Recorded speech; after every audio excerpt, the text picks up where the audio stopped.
या अमीबा में पोषण कैसे होता है इसको हमें समझना। अमीबा की बात करें तो अमीबा के जो जीव है, जो जंतु है, अमीबा एक कोशिकीय जीव। एक कोशिकीय जीव का मतलब एक ऐसा जीव जिसके बॉडी में केवल एक सेल पाई जाती है और उसी एक सेल से अपने बॉडी की सारी फिजियोलॉजिकल एक्टिविटी को वो परफॉर्म करता है। जीवों को जब हम देखते हैं तो जीव कई टाइप के देखे गए हैं, जैसे कुछ ऐसे एनिमल जिनके पूरे बॉडी में सिंगल सेल पाई जाती है, ऐसे एनिमल को हम यूनिसेलुलर कहते हैं। यूनिसेलुलर कहते हैं, ठीक है ना। यूनिसेलुलर फॉर एग्जांपल के तौर जैसे हमारा अमीबा जो है एक प्रकार का कैसा है, यूनिसेलुलर एनिमल है।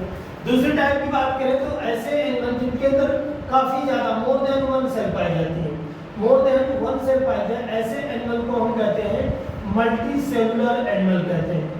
ऐसे को हम क्या कहेंगे, मल्टी सेलुलर एनिमल कहते हैं। और ये जो मल्टी सेलुलर एनिमल आते हैं ये अमीबा पैरामीशियम को छोड़ के जितने अन्य पाए जाते हैं सब वो आपकी मल्टी सेलुलर में आते हैं। तो एनिमल में जो हम सेल के ब्याह पे चर्चा करें तो अमीबा एक ऐसा एनिमल है जिसके पूरे बॉडी में सिंगल सेल पाई जाती है, इसलिए इसको यूनिसेलुलर एनिमल कहते हैं। अतः अगर बात करें तो इसे हम एक कोशिकीय जीव कहते हैं। हिंदी में अगर हम देखें तो अमीबा क्या है, एक कोशिकीय जीव है। एक कोशिकीय जीव का मतलब एक ऐसा जीव जिसकी पूरी की पूरी बॉडी में एक कोशिका ही पाई जाती है और वही कोशिका उनके अंदर न्यूट्रिशन, एक्सक्रीशन, रिस्पिरेशन अर्थात जितने भी उपापचय प्रक्रियाएं होती हैं उसी एक कोशिका से सारे के सारे क्या होती हैं, संपन्न होती हैं। तो अमीबा आपका एक कोशिकीय जीव होता है और इसके अंदर अगर मोड ऑफ न्यूट्रिशन की बात करें, कैसे इसके अंदर न्यूट्रिशन होता है, तो ये प्राण एक होते हैं होलोजोइक मोड ऑफ न्यूट्रिशन को शो करता है। होलोजोइक मोड ऑफ न्यूट्रिशन इसे हम कहते हैं प्राणी समभाजी, इसे हम कहते हैं प्राणी समभोजी। प्राणी समभोजी जो होता है मोड ऑफ न्यूट्रिशन कैसा होता है, अमीबा का होता है। तो होलोजोइक मोड ऑफ न्यूट्रिशन जो शो करता है अमीबा शो करता है।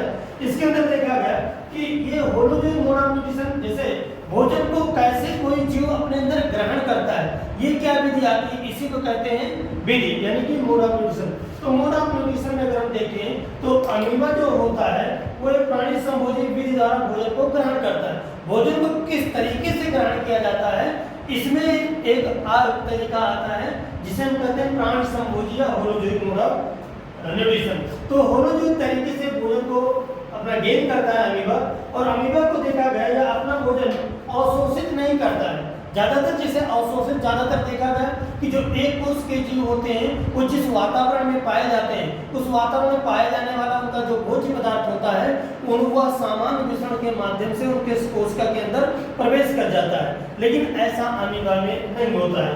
अमीबा में देखा गया ये भोजन को अवशोषित नहीं करता है बल्कि भोजन को ये एडॉप्ट करता है। अवशोषित करना दूसरा तरीका होता है और भोजन को अंतर ग्रहण करना एक अलग तरीका होता है। जैसे ह्यूमन बीइंग भोजन को कैसे ग्रहण करेगा, थाली में भोजन लगा रहता है, हम हाथ से उठाते हैं अपने मुख में रखते हैं तो हम हाथों द्वारा भोजन को अंतर ग्रहण करते हैं। लेकिन और एक होता है जो एक कोश के कुछ जीव होते हैं कुछ जैसे वातावरण में पाए जाते हैं उनकी कोशिका उसी वातावरण में डूबी रहती है, जो उनका भोज्य पदार्थ होता है सामान्य विषण के माध्यम से उनके शरीर के अंदर अवशोषित हो जाता है और उनकी भोजन की आवश्यकताओं की पूर्ति करता है। किंतु अमीबा भी एक कोशिकीय जीव होते हुए भी इसके अंदर प्राणी संभोजी जैसा नेचर पाया जाता है, अर्थात ये भोजन को अंतर्ग्रहित करता है, ये भोजन को अवशोषित नहीं करता है। इसमें देखा गया कि जो अमीबा होता है या जिस प्रकार भोजन ग्रहण करता है अमीबा के भोजन ग्रहण करने की विधि को फैगोसाइटोसिस कहते हैं। अमीबा के भोजन को ग्रहण करने के तरीके को भोजन के ग्रहण करने के विधि को फैगोसाइटोसिस कहते हैं। इसमें देखा गया है कि जो ये अमीबा होता है यह जल में तैरते हुए जो जल में अगर कोई बात करे अमीबा का भोजन क्या होता है, कोई आपसे पूछे अमीबा का भोजन क्या होगा, है ना, अमीबा का भोजन क्या होगा, ये यूं कहा जाए फूड ऑफ अमीबा क्या होगा, फूड ऑफ अमीबा। तो अमीबा की बात करें तो अमीबा का जो फूड होता है वो क्या क्या होते हैं, एल्गी होता है ना, एल्गी को हम क्या कहते हैं, शैवाल कहते हैं, एल्गी को हम क्या कहते हैं, शैवाल कहते हैं। और साथ ही साथ क्या उसके साथ कुछ बैक्टीरिया हो गए, बैक्टीरिया, अब बैक्टीरिया के हिंदी में हम जीवाणु कहते हैं, बैक्टीरिया हुआ, जीवाणु हुआ, डायटम हुआ, डायटम तो डायटम में देखा गया तो ये जो डायटम्स होते हैं, डायटम की बात करें तो ये भी एक प्रकार के शैवाल के टाइप ही होते हैं। तो डायटम हुआ, तो ये जो डायटम है ये शैवाल, जीवाणु, डायटम ये सब के सब जल में पाए जाते हैं। अमीबा जिस गंदे जल में पाया जाता है, जिस प्रकार के वातावरण में पाया जाता है, वहाँ के जल में एल्गी, बैक्टीरिया, डायटम तैरते हुए रहते हैं। अमीबा इन्हीं छोटे छोटे एनिमल को, इन्हीं छोटे छोटे जीवाणुओं को, बैक्टीरिया को, डायटम को भोजन के रूप में उपयोग करता है। अर्थात अमीबा इनका क्या करता है, भोजन के रूप में उपयोग करता है और भोजन के रूप में इनको ग्रहण करता है। जैसे हम लोगों का भोजन क्या है, हम लोग रोटी खाएंगे, चावल खाएंगे, राइस खाएंगे, पनीर खाएंगे, हम लोगों का भोजन ये हुआ है ना। हम लोग पराठा खाएंगे, चपाती खाएंगे, लेकिन अमीबा तो पराठा खा नहीं सकता है। अमीबा क्या करेगा, अमीबा भोजन क्या है, एल्गी है, बैक्टीरिया है, डायटम है। जिस वातावरण में अमीबा पाया जाता है, जिस जलीय वातावरण में अमीबा पाया जाता है, तो जलीय वातावरण में विभिन्न प्रकार के एल्गी, बैक्टीरिया, डायटम भी घुले रहते हैं, उसी वातावरण में पाए जाते हैं। तो अमीबा क्या करता है, तो उन बैक्टीरिया, डायटम को भोजन के रूप में उपयोग करता है। अमीबा क्या करेगा, उस एल्गी को या बैक्टीरिया को, डायटम को भोजन के रूप में उपयोग करता है, उनका अवशोषण करता है। तो इनमें देखा गया कि अमीबा में पोषण के जो, यानी कि अगर अमीबा की बात करें तो अमीबा का भोजन क्या है, अमीबा का फूड क्या है, तो एल्गी, बैक्टीरिया, डायटम ये अमीबा के फूड कहलाते हैं। ये क्या कहलाते हैं, अमीबा के फूड कहलाते हैं। अब यहाँ पे आता है कि अमीबा का जो भोजन को इंटेक करता है, तो इसमें आते हैं steps of nutrition in amoeba. तो इसका मतलब क्या है, देखो अमीबा में पोषण के कितने पद होते हैं, इसे steps of nutrition in amoeba. Amoeba में पोषण के पद, अमीबा में पोषण के पद। तो अमीबा में पोषण के कौन कौन से पद हैं, तो इसमें एक आता है, पहला कहलाता है अंतर्ग्रहण, एक कहलाएगा अंतर्ग्रहण। दूसरा कहलाता है पाचन, तीसरा आता है अवशोषण, तीसरा स्टेप अवशोषण। चौथा स्टेप आता है बहिक्षेपण, चौथा स्टेप आएगा बहिक्षेपण। अब देखो बहिक्षेपण, अगर उनको देखते हैं, अंतर्ग्रहण को हम कहते हैं इंजेक्शन, अंग्रेजी में से कहेंगे इंजेक्शन, पहले स्टेप। दूसरे को डाइजेशन, दूसरे स्टेप को कहेंगे डाइजेशन। तीसरे स्टेप कहेंगे अवशोषण को हम कहेंगे एब्जॉर्प्शन, या इसी को हम कहते हैं एसिमिलेशन, इसी को हम कहेंगे एसिमिलेशन। अगला बहिक्षेपण को हम कहते हैं इजेशन, बहिक्षेपण को हम कहेंगे इजेशन। तो अमीबा में देखा जाए तो इंजेक्शन हुआ, डाइजेशन हुआ, एब्जॉर्प्शन हुआ, इंजेक्शन, ये 5 स्टेप होते हैं अमीबा में पोषण के। पहला स्टेप अमीबा पोषण का है, हिंदी में कहे तो उसे अंतर्ग्रहण कहते हैं, जिसकी अंग्रेजी होती है इंजेक्शन। दूसरा स्टेप है पाचन, जिसकी अंग्रेजी होती है डाइजेशन। अवशोषण या एब्जॉर्प्शन, एब्जॉर्प्शन को, अवशोषण को एक अन्य वर्ड से हम डिफाइन कर सकते हैं एसिमिलेशन। नेक्स्ट आता है बहिक्षेपण या इजेशन। अब हम इसको अलग अलग स्टेप में देखते हैं कि अमीबा में जो पोषण के लिए डिफरेंट पद है, डिफरेंट स्टेप है, अंतर्ग्रहण, पाचन, अवशोषण, बहिक्षेपण, इंजेक्शन, डाइजेशन, एब्जॉर्प्शन या इजेशन, ये कैसे अमीबा में होता है। तो पहला स्टेप देखिए, अमीबा का जो पहला स्टेप है जिसे हम कह सकते हैं इजेशन। अमीबा का पोषण का जो पहला स्टेप है उसे हम कहते हैं इजेशन। तो पहला स्टेप अंतर्ग्रहण, तो अंतर्ग्रहण कैसे होता है देखिएगा अमीबा में, यानी इंजेक्शन प्रोसेस डाइजेशन के दौरान या अमीबा में पोषण और इंजेक्शन कैसे होता है। एक्चुअल में अमीबा जो होता है, भोजन को ग्रहण करता है, तो अमीबा की पूरे बॉडी में भोजन को ग्रहण करने के लिए कोई मुंह या कोई निश्चित स्थान नहीं होता है। अमीबा में भोजन को ग्रहण करने के लिए, भोजन को अपने बॉडी के अंदर ले जाने के लिए इसके अंदर कोई मुख्य गुहिका नहीं पाई जाती है, इसके अंदर कोई बॉडी में निश्चित स्थान नहीं पाया जाता। वास्तव में अमीबा जहाँ भी भोजन को देखता है तो अमीबा अपने भोजन को ग्रहण करने के लिए अपने कूट पादों का यूज करता है। कूट पाद को हम अंग्रेजी में कहते हैं सीडोपोडिया, अमीबा जो होता है अपने भोजन को अंतर ग्रहण करने के लिए कूटपाद या स्यूडोपोडिया का यूज करता है। अब कूटपाद या स्यूडोपोडिया क्या है? देखिए समय इनके अंदर जो कूटपाद पाए जाते हैं ये परमानेंटली नहीं होते हैं। जहाँ भी इनको भोजन मिलना होता है, जहाँ भी भोजन होता है, ये उनके उस शरीर के विशेष भाग में विशेष प्रकार के स्ट्रक्चर सिलिया जैसे छोटे छोटे बॉडी पार्ट निकल आते हैं जो इस भोजन को गेन करने में प्रयोग में आते हैं। जब किसी भोज्य पदार्थ के संपर्क में अमीबा आता है तो उसको जब जैसे मान लीजिए अमीबा यहाँ पे है, मान लीजिए ये अमीबा यहाँ पे है, अब ये अमीबा है, इसका भोजन मान लीजिए यहाँ है, तो अमीबा के अंदर यहाँ पे स्यूडोपोडिया विकसित होना स्टार्ट होगी। अमीबा स्यूडोपोडिया गेन करेगा और थोड़ी देर में अमीबा यहाँ पहुँच जाएगा। अब ये अमीबा खत्म हो जाएगा। अब उसके बाद ये स्यूडोपोडिया करके इसको भोजन को अंदर ले लेंगे। तो अमीबा में देखा गया है कि जो स्यूडोपोडिया पाए जाते हैं वह स्यूडोपोडिया अमीबा के भोजन को अंतर्गत करने के काम में प्रयोग में होते हैं। ये स्यूडोपोडिया जो होते हैं इसी भोजन के संपर्क में आएंगे उसकी तरफ उसको पकड़ने के लिए स्यूडोपोडिया बनाकर उसकी तरफ बढ़ता है। और जो वो स्यूडोपोडिया होगा, जैसे अमीबा है, मान लीजिए हमने कहा यही अमीबा है आपका। अमीबा की एक खासियत है, अमीबा को किसी आकार का बना दो सारे आकार माना जाता है। अमीबा की सबसे बड़ी खासियत है, चाहे जैसा उसका आकार बना दो अमीबा होता है। अब अमीबा क्या कर मानेगी, ये भोजन है।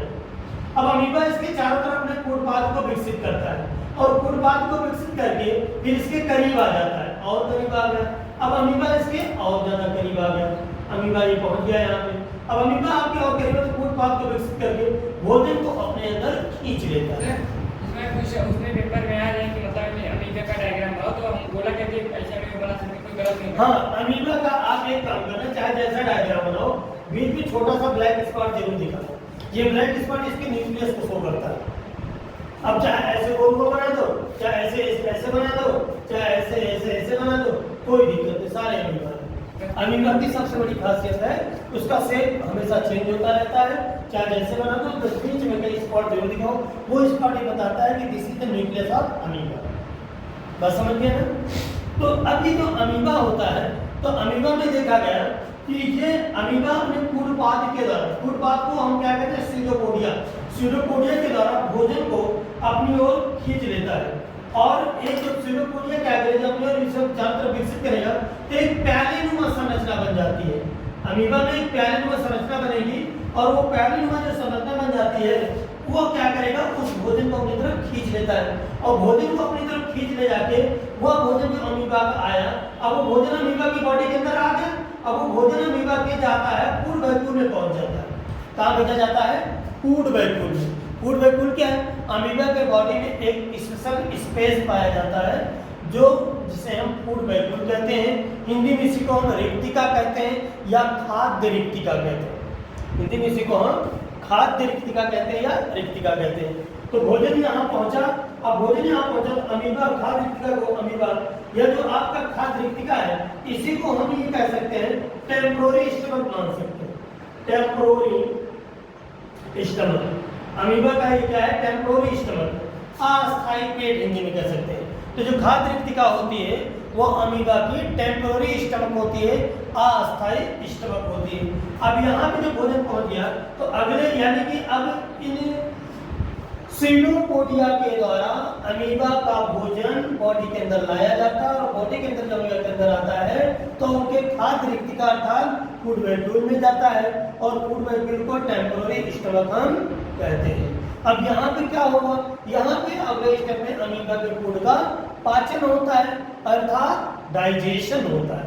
तो अगला स्टेप क्या है? डाइजेशन। अगला स्टेप क्या है? डाइजेशन। इसे क्या कहेंगे? डाइजेशन। तो अगले स्टेप में अमीबा का होता है डाइजेशन। डाइजेशन में देखा गया अमीबा की जो खाद्य रिक्तिका है, खाद्य रिक्तिका को हमने क्या बोला था? खाद्य रिक्तिका को हम टेम्पोररी स्टमक बोले थे। तो अमीबा का जो खाद्य रिक्तिका है यहाँ पे भोजन पहुंचा, तो यहाँ पे भोजन पहुंचा तो इस खाद्य रिक्तिका में कई प्रकार के पाचक एंजाइम होते हैं। बहुत प्रकार के अमीबा की खाद्य रिक्तिका में कई प्रकार के डाइजेस्टेबल एंजाइम होते हैं। क्या होते हैं?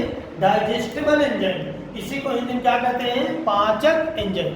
ये डाइजेस्टेबल या पाचक जो एंजाइम होते हैं ये कोशिका द्रव्य के चारों ओर उपस्थित एंजाइम रिक्तिका में प्रवेश करते हैं। एंजाइम कहाँ पाए जाते हैं?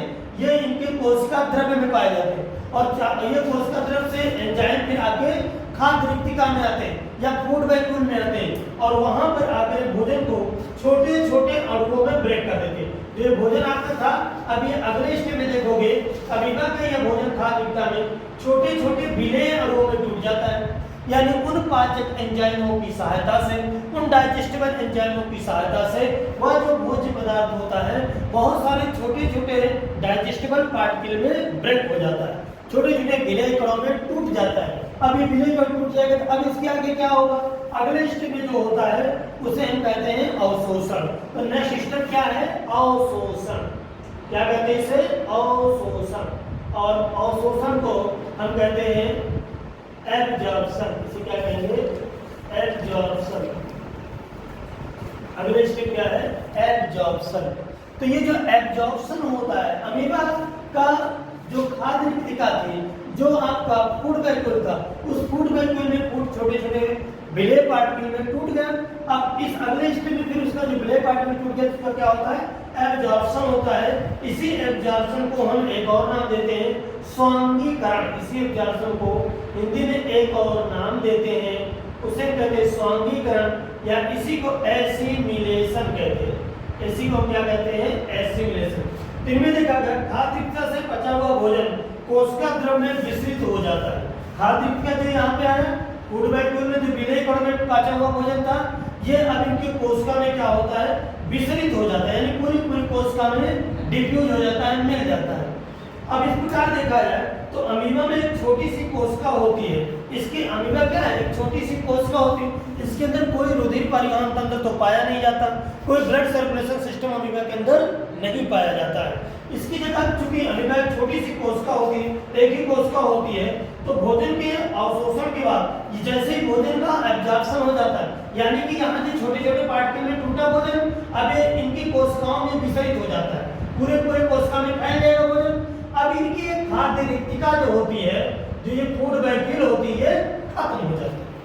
यानी जैसे ही भोजन का एब्जॉर्प्शन हो जाता है, जैसे ही फूड का स्वांगीकरण हो जाता है, जैसे ही फूड का एसिमिलेशन होता है, फूड वैक्यूल डिसॉल्व हो जाता है, डिस्ट्रॉय हो जाता है। अब अमीबा के पूरे पूरे कोशिका में फूड क्या होता है? ट्रांसफर हो जाता है। अब इसके बाद क्या होता है? अमीबा द्वारा अवशोषित भोजन का एक भाग श्वसन में प्रयोग होता है। तो एक भाग ये क्या होगा? ये जो भोजन का होगा एक भाग किसमें प्रयोग होगा? श्वसन में प्रयोग होता है। और इसमें देखा गया कि शेष भाग अमीबा की वृद्धि में प्रयोग होता है, यानी कि जो ये भोजन ये फूड अमीबा लिया था, वह उसका एक हिस्सा जो होता है, वन पार्ट जो होता है, वह अमीबा के रिस्पिरेशन में इंक्लूड होता है, रिस्पिरेशन में कंज्यूम होगा। रेस्ट भाग जो होता है वह उनके ग्रोथ में इंक्लूड होता है, यानी अमीबा के द्वारा इनटेक किया गया फूड का वन पार्ट अमीबा के श्वसन या रिस्पिरेशन में जाता है, रेस्ट पार्ट जो होता है उनके ग्रोथ में कंज्यूम होता है, अमीबा की वृद्धि में कंज्यूम होता है। अब इसमें देखा जाता है इस प्रकार भोजन का स्वांगीकरण हो जाता है, यानी भोजन का एसिमिलेशन हो जाता है और अमीबा की वृद्धि अर्थात ग्रोथ होती रहती है। अगला स्टेप आता है, और जब ये ग्रोथ या वृद्धि होगी तो अमीबा में एक मेथड होता है जिसे हम कहते हैं बाइनरी फिजन। तो अमीबा में फिजन होता है और फिजन से इसकी वृद्धि होती है। एक अमीबा से दो अमीबा 10 अमीबा ऐसे बनना स्टार्ट होते हैं। ये भोजन जब आ जाएगा तो भोजन का एक पार्ट इनका ग्रोथ रिस्पिरेशन में स्टार्ट हुआ, कंज्यूम हुआ, शेष पार्ट जो होता है वो इनकी ग्रोथ में स्टार्ट होता है, यानी कंज्यूम होता है। और ग्रोथ में बेटा इनकी ग्रोथ होती है बाइनरी फिजन से, मल्टीपल फिजन, बाइनरी फिजन ऐसे कुछ फिजन होते हैं जिनसे इनकी क्या होती है? अमीबा की ग्रोथ होती है, अर्थात ये प्रजनन करते हैं। नेक्स्ट अब अगला आता है जिसे हम कहते हैं लास्ट स्टेप बहिक्षेपण। इसे क्या कहेंगे? बहिक्षेपण। तो जो बहिक्षेपण होता है इसी को हम बेटा कहते हैं बहिक्षेपण को इजेशन। इसे क्या कहेंगे? इजेशन। अब ये जो इजेशन है, इजेशन में देखा गया अमीबा में अपशिष्ट पदार्थ की बाहर निकालने में कोई निश्चित स्थान नहीं था। जैसे अमीबा में भोजन को जाने के लिए, बॉडी के अंदर जाने के लिए कोई मुख्य गुहिका नहीं होती, कोई निश्चित स्थान नहीं होता, वैसे ही अमीबा में अब बचे हुए भोज्य पदार्थ को बॉडी से बाहर निकालने के लिए कोई निश्चित स्थान उनके अंदर नहीं पाया जाता है। और बचा हुआ अपशिष्ट पदार्थ कोशिका की सतह की ओर गति करता है, यानी जैसे मान लीजिए ये अमीबा है, अमीबा के अंदर अब कोई बचा हुआ अवशिष्ट पदार्थ है, यानी अमीबा वो उस भोज्य पदार्थ को पचा नहीं पाया, तो वो भोज्य पदार्थ धीरे धीरे कोशिका की तरफ मूव करता है, और जो कोशिका की तरफ मूव करेगा तो फिर कोशिका से वो बाहर कर दिया जाता है, यानी कि वो किसी भाग से, किसी हिस्से से कोशिका से बाहर हो सकता है। अमीबा के लिए भोजन को, अपशिष्ट भोज्य पदार्थ को या अनडाइजेबल फूड पार्टिकल को बॉडी से बाहर करने के लिए कोई विशेष द्वार नहीं होता, कोई विशेष स्थान नहीं होता, कोई कैविटी, कोई एनल कैविटी नहीं पाई जाती। वो सिंपली उसका जो फूड पार्टिकल होगा, अनडाइजेबल फूड पार्टिकल, वो उनके सेल की तरफ मूव करेगा और फाइनली उस सेल से बाहर कर दिया जाता है। तो इस प्रकार अमीबा में क्या हो जाता है, वैसेपन की क्रिया संपन्न होती है। अब इसमें हमने आपसे चर्चा किया अमीबा में पोषण। अमीबा में पोषण या न्यूट्रिशन में अमीबा हमने बताया कि अमीबा जो है एक कोष के जीव होता है, और एक कोष के जीव होने के कारण इसके अंदर भोजन को ग्रहण इत्यादि करने के लिए कोई विशेष प्रकार की मुख गुहिका, कैविटी इत्यादि नहीं पाई जाती है। अमीबा एक कोष के जीव होता है, तो इसके लिए भोजन जो होता है, हालांकि देखा गया भोजन अन्य एक कोष के जीव की तरह इसके अंदर भोजन प्रवेश नहीं करता है। अमीबा में मिश्रण के माध्यम से भोजन नहीं प्रवेश करता। अमीबा का जो भोजन होता है वो शैवाल, जिसे एल्गी कहते हैं, बैक्टीरिया जिसे जीवाणु इंजन कहते हैं, डायटम, यही सब छोटे एल्गी, डायटम, बैक्टीरिया, यही अमीबा के भोज्य पदार्थ होते हैं। अमीबा के जिस वातावरण में पाया जाता है उस वातावरण में पाए जाने वाले एल्गी, बैक्टीरिया, डायटम, ये अमीबा के भोज्य पदार्थ के होते हैं, और अमीबा इनको फाइगोसाइटोसिस मेथड से इनको गेन करता है। यानी भोजन को अमीबा जो अपने अंदर गेन करता है, अंतर्ग्रहित करता है, उसे फाइगोसाइटोसिस कहते हैं। होता क्या है, अमीबा की बॉडी में जब वो किसी भोजन को देखता है, कि फूड पार्टिकल को देखता है, तो अमीबा की बॉडी में स्यूडोपोडिया डेवलप होते हैं, और स्यूडोपोडिया धीरे धीरे करके उस अमीबा के भोज्य पदार्थ को अपनी तरफ खींच लेते हैं, और एक प्यालीनुमा संरचना बनती है, और वो भोज्य पदार्थ यानी वो फूड पार्टिकल अमीबा की बॉडी के अंदर चला जाता है। इस प्रकार की वो बॉडी के अंदर जाएगा तो अमीबा के अंदर फूड वैक्यूल बनती है। वो फूड वैक्यूल को हम टेम्पररी स्टमक कह सकते हैं। वह भोज्य पदार्थ उस अमीबा के स्टमक में अर्थात फूड वैक्यूल में चला जाता है। अब यहाँ पे दूसरा स्टेप आता है, ये जो पहला है ये तो हो गया इंजेक्शन, दूसरा आता है डाइजेशन। यानी जैसे फूड पार्टिकल आपके अमीबा के, आपके नहीं, अमीबा के स्टमक में पहुंचा, अमीबा के स्टमक पहुंचा, तो अमीबा के जो स्टमक क्या है, वही फूड वैक्यूल। तो फूड वैक्यूल, अमीबा के फूड वैक्यूल में जब फूड पहुंच जाता है तो उसकी जो सेल के अदर पार्ट में जो डिफरेंट टाइप के डाइजेस्टिव एंजाइम पाए जाते थे, वो चारों तरफ से इकट्ठा होकर उस फूड वैक्यूल में प्रवेश करते हैं, और फूड वैक्यूल में प्रवेश करके अमीबा के जो फूड होते हैं, अमीबा का फूड क्या है, एल्गी, डायटम, बैक्टीरिया, उस फूड को वो छोटे छोटे पार्ट में ब्रेक कर देते हैं और डाइजेस्टिबल पार्ट में ब्रेक करते हैं। अब अमीबा का क्या होगा, पाचन होगा, डाइजेशन होगा। अब नेक्स्ट स्टेप आता है, उसे हम कहते हैं एसिमिलेशन या एब्जॉर्प्शन। अब अमीबा का जो फूड डाइजेस्ट हो गया है, छोटे छोटे पार्ट में टूट गया है, या अमीबा का छोटे छोटे पार्ट में टूटा हुआ डाइजेस्टिबल फूड पार्टिकल अमीबा की सारी कोशिकाओं में ट्रांसफर हो जाता है। क्योंकि अमीबा के अंदर भोजन को कैरी करने के लिए कोई ब्लड सर्कुलेशन सिस्टम नहीं पाया जाता, जैसे कि कॉम्प्लेक्स ऑर्गेनल में पाया जाता, वैसा अमीबा में नहीं पाया जाता। अमीबा के अंदर एक कोश के जीव, कोई रुधिर परिवहन तंत्र, कोई ब्लड वेसल सिस्टम नहीं पाया जाता। अमीबा का जो डाइजेस्टिव फूड होता है वह फूड उस फूड वैक्यूल से निकलकर उनकी पूरी बॉडी में विसरित हो जाता है, डिफ्यूज हो जाता है। जैसे ही फूड वैक्यूल से फूड निकलकर अमीबा के सॉरी बॉडी पूरी एक कोश की बॉडी सेल में डिफ्यूज होता है, अमीबा की फूड वैक्यूल क्या हो जाती है, डिस्ट्रॉय हो जाती है, नष्ट हो जाती है। इसीलिए इसको क्या बोला गया, टेम्पररी स्टमक, क्योंकि जब तक जरूरत है तभी तक ये रहती है, फिर ये खत्म हो जाती है।